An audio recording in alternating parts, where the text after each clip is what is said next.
Okay, so we are live, I believe, testing this out right now. Um, I think we are. Yes, we are. Okay, we are now live on Instagram. Let's go. Right. So this is all new. So if some reason you're watching this right now, you don't get mad at me because I don't know what I'm doing and I'm trying to figure this out on the fly. But I am going to be talking about um, topic is going to be why pushing through pain is not a good idea when it comes to back pain. And I'll tell a little bit about my story as well. Uh, exactly what you can do instead. I mean, a lot of people think pushing through pain is the way to solve their back pain, and they think, okay, I'm gonna do the workouts. That's gonna solve the problem. They think that working is going to be the thing that uh, gets them out of it. In many cases, that's true. But what I actually see a lot of the times is that um, people will push through their pain, um, and that never really works out uh, for them. And so that's what I want to talk about today. And so um, I think we'll jump into it. It's going to be something I do more frequently, answer questions, try to help people out a little bit when it comes to solving this problem with their back, how to train, and things like that. So obviously, welcome if you're watching on whatever platform you're watching in. We got Instagram, YouTube, Facebook. Uh, so I'm not sure if you're allowed to mention the competitors, but I've done it nonetheless. So, like I said, we're gonna talk about pushing through pain, okay, and why pushing through pain won't work, and I'll tell you about my story and what you can do instead. Um, and so, as I was mentioning earlier, this can be a super dangerous mindset. So if you're an athlete like me, or I should former athlete, you understand that typically, you're told to push through pain. That's like a big thing. It's like because you're trying to get the job done, right? You're trying to compete for something, and when you're competing, your goal is to get better at that thing. But when you're trying to solve back pain, it's a little bit different, right? Because you're in pain, you know that it hurts, and you think if I just do this exercise perfectly, if I just do it exactly how it's supposed to be done, that it's going to work out perfectly for you, right? And I've been a victim of this myself, and I just want to make sure that this message gets out to really help more people solve that problem and kind of learn how can you actually train without getting hurt. Okay, so I mean, I don't have any sort of sciatic pain or back pain anymore, but there was many times where I thought I was past it all, and it just came right back. And there's many reasons for that. One of the reasons was taking the approach of pushing through pain, not listening to my body. And so it wasn't that long ago when I first had my injury, about, I don't know, going on 7 years now, maybe 6, 7 years, where I had the sciatic injury. And it was from that point that I really, really started to struggle with this. So I had back pain before, but never so bad that I had sciatica. And anyone who suffers from sciatica knows how difficult that is to deal with. And so once I was dealing with that, everything changed because it was truly a wake up call, right? Something had to change in my life. And being someone who played sports, pushed my body, uh, it was really tough to understand this new concept of, not pushing through the pain. And, there's plenty of times where I just kept doing the work, right? I think as athletes, kind of ignore our bodies until maybe they're yelling and screaming at us because they're so beat up or they're so hurt. And so for me, like I said, that was a big wake up. Uh, and it just, at the end of the day, it just kind of led to further injury. Like I ignored my whole situation, right? I just didn't listen. And that's the big takeaway. So I really remember injuring my back. So I was at the gym. I was doing some with the cable machine. My core is on the ground. It's like a side lying, plank. And unbelievably, I get a little bit of a little twinge, and that happened to me before because I've hurt my back many a times before this. Just never had the sciatica. And this time, went home, and it was okay. But when I woke up the next day, I've never felt pain like that before. Electric jolts shooting down my leg. I remember standing in the shower. I couldn't stand up. And even then, it's like you're almost in disbelief. You don't even, you can't even realize that's happening. All right. It's like you're in shock because the pain is insane and you don't even know what's going on. Now, at the time, I was dating someone and we had plans to go out that night. And I just remember my back just being racked. And I'm like, oh, I don't want to go out. I don't want to go out. And eventually, against my better judgment, I went out anyways. And what did I do? Probably the worst thing I probably could have done. I drank and had a good time. All right. It was like a celebration, big festival. It was a great time. But I remember being in pain the whole time, but the alcohol helped. But when I woke up the next day, it was completely over. Right. So I just didn't listen at all. Anyways, I say all that just to say, a big part of pushing through the pain is just not listening to your body. And I think that's where we get caught in this really, really bad place, right? We're just not listening. I'm supposed to do this. I'm supposed to do this, or I have to do that. Um, and going through that obviously is super difficult, right? It wasn't just a physical thing. It impacted my mental health, relationships, just my sense of purpose, all that stuff. And so, at some point, obviously, I realized I needed to stop fighting my body and start listening to it.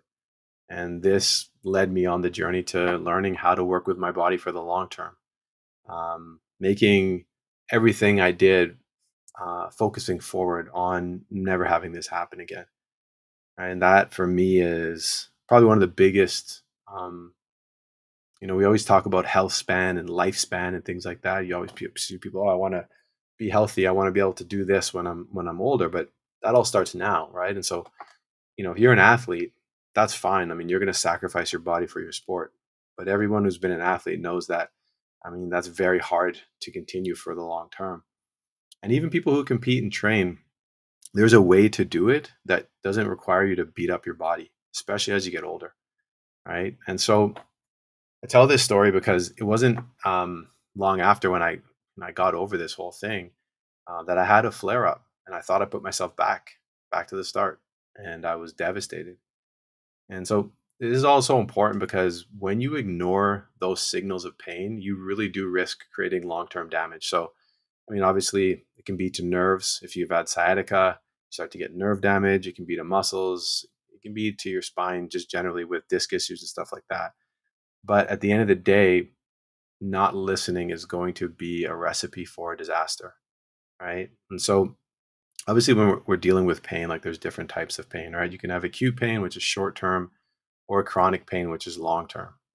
And once you start dealing with chronic pain, um, there's so much more involved. And it's not just like I burnt my hand, I healed my hand, and it's gone. Um, you know, you really get into this cycle of becoming the pain. Right? The pain becomes who you are. The pain becomes how you live your life, how you understand yourself, how you move through the world, becomes your excuses. It really dictates everything. And so if you can't break that cycle, it's just going to be with you forever. And so when you're pushing through the pain, it harms your body, of course, but it can be frustrating, right? You're going to get burnt out. You can get depressed because you're not going to see progress. You can feel like you're going backwards, or you're just stuck in the mud, right? Or you're banging your head against the wall. And I see that all the time with people I talk to, right? Probably the biggest thing that they struggle with is I can't make progress. I'm doing everything right. Why can't I get better? Right. So I think the term "no pain, no gain." Maybe we've all heard that before. This mindset doesn't work for sustainable recovery. It's just the exact opposite of what you need to be doing when you're in that chronic pain phase. Now, it doesn't mean that like should never have discomfort. Right. I think this is one thing that people get confused about this because pain is part of being human. chronic pain that you can't that never goes away and it's always in the same spot, it always happens for the that's not normal. Okay, and that's the difference, right? And so if you are pushing through pain and you cannot find sustainable recovery, it's going to potentially lead to even deeper injury and then more setbacks. And that's the scary part. That's the part where you really see people getting into a really deep hole, and then after that they have to climb out of it. And this is I see people like that all the time. uh, they need help getting out of that hole, and I was there before as well. I got help from coaches helping me get out of that hole, climb out of that hole. All right. So what actually works, right? If pushing through pain doesn't work, then what should we be doing in this whole process?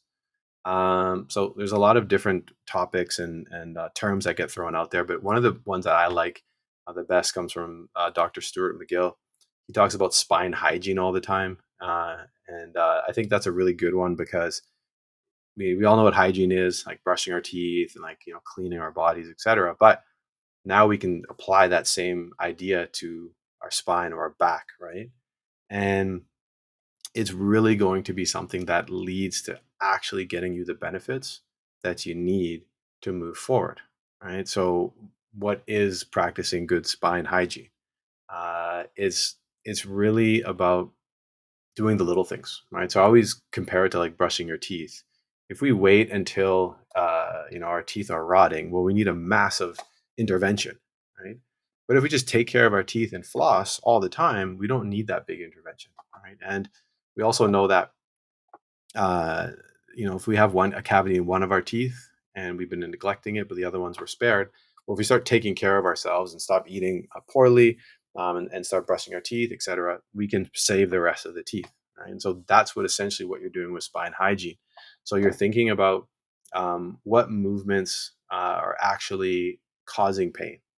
Okay, so if every single morning you wake up and you bend down and you cause pain doing whatever it may be right when you wake up, you're not practicing spine hygiene, because spine hygiene is going to be the opposite, right? You're doing movements that spare your back, right? They're not things that trigger pain. Okay, and so when you're thinking about it this way, you're focused on really small consistent progress. And that way, once you've gotten to the point where you're not pushing through pain, you can start to build strength, stability slowly without forcing your body into, extreme positions, into positions that spike your pain. And so you want to stay within that pain capacity. Like there's a common saying with this is when you're in that, there's a very sensitive area of pain and you're doing some form of movement. I always like to say, if this is the pain and this is the movement, you want to touch it, right, and get comfortable, but don't push through it, because a lot of times when we push through the pain, our body pushes back, right, and so they'll tighten up or the pain will increase. We don't want to do that, right? And if we take that approach, what happens over time is that your pain sensitivity, so your body's reaction to pain causing movement, will like go down, right? And that's a game changer, because at the end of the day, you don't actually want to get stronger. You want to lower your pain, right? Everyone says they want to get stronger and they think strength and pain are connected, but there's people who are, power lifters who have pain that debilitates them, right? But they're still just as strong as they've always been.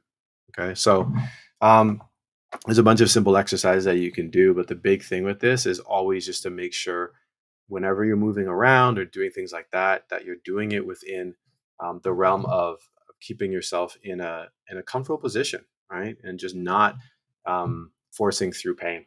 Okay, so how do we do that? Well, listening to your body's signals, right? Pain is your body's way of telling you something's wrong. It's a message. Right? It's like something's not right here, right? So instead of pushing through it, use it as feedback. Like I mentioned at the start, I said people often ignore their body until it's screaming at them, yelling as loud as it can. By then, it's too late, but it's been talking to you the entire time. Right? And so you have to get better at listening to your body, really, really listening to your body. Okay. Um, Modifying your movements, I was kind of mentioning that before, right? That's going to be a big thing as well. So change the way you move, whether it's lifting, sitting, exercising, just aligning all your movements with your body's, natural biomechanics. And you may be like, I don't know what that means. I don't know what that is. For now, just kind of avoid pain, right? Over time, you can start to focus yourself and learn the correct movements. But if you're always in pain, it won't matter, right? Like if you can't even stand up straight or get out of bed, or it's just a constant battle for you all the time, then like it doesn't matter what movements you do if you're constantly, you know, there's a term that is used again, Dr. Stuart McGill, picking the scab, right? So if you're always picking the scab, if you have a scab on your hand, you pick. What happens? It bleeds. It gets a scar. It gets more sensitive. That skin gets damaged, right? We don't want that, right? So we do not want to pick the scab. And so modifying the movements is a short-term solution, but it's like the first step just to get you out of that cycle. And then you can start to apply the correct movements, staying below that pain threshold to, build up some confidence in your body. The other thing is just seeking professional guidance, a coach, physiotherapist, a personal trainer, someone who can guide you through some of these things. Right, that's probably the big thing here. Is um, you really do need another eye. Like I myself, before I got into this, college basketball player, tons of training background, all sorts of stuff, great shape, and the thing that saved me was a coach, right? Someone who taught me the things I needed to learn, so I didn't have to go back, and that's huge, right? That's invaluable. So seek out help. It can even be a book. It can be uh, physiotherapist, personal trainer, but educate yourself, right? Don't just walk into things and just assume it's going to fix you, because everything that I've said here is you got to fix yourself to a certain degree, at least take accountability for it, right? Um, and that's a really, really big thing. And then other thing is just reminding you that, pushing through pain is not that long-term solution, right? It's not something that's going to be sustainable, right? So listen to your body, make the gradual progress, make sure you rest, all that stuff, right? Okay, so that's pretty much the presentation today. Biggest takeaway: build the mind-body connection. Listen to your body. Right, really, that's the biggest thing.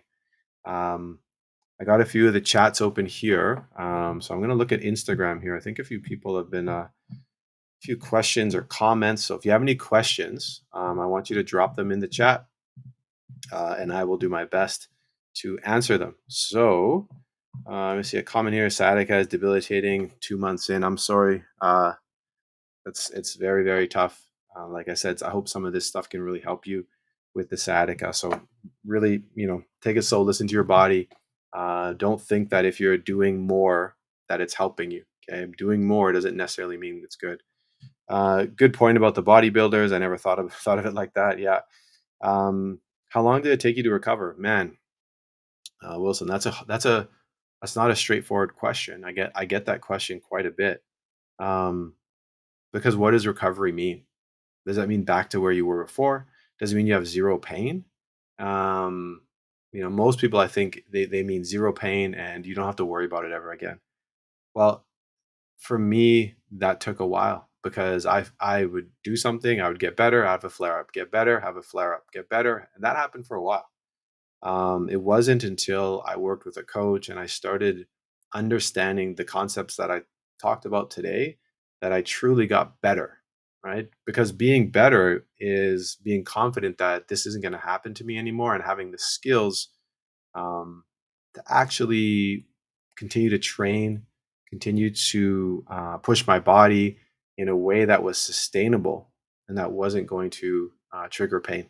Okay, so the how long did it take is always like a difficult question to answer, but I think that's kind of answers the question, I hope. All right, any other questions or comments? We're going to wrap this. These are meant to be quick 20-minute chats, so if you have any questions, I'm here for them right now, so drop them in the chat and I will answer them.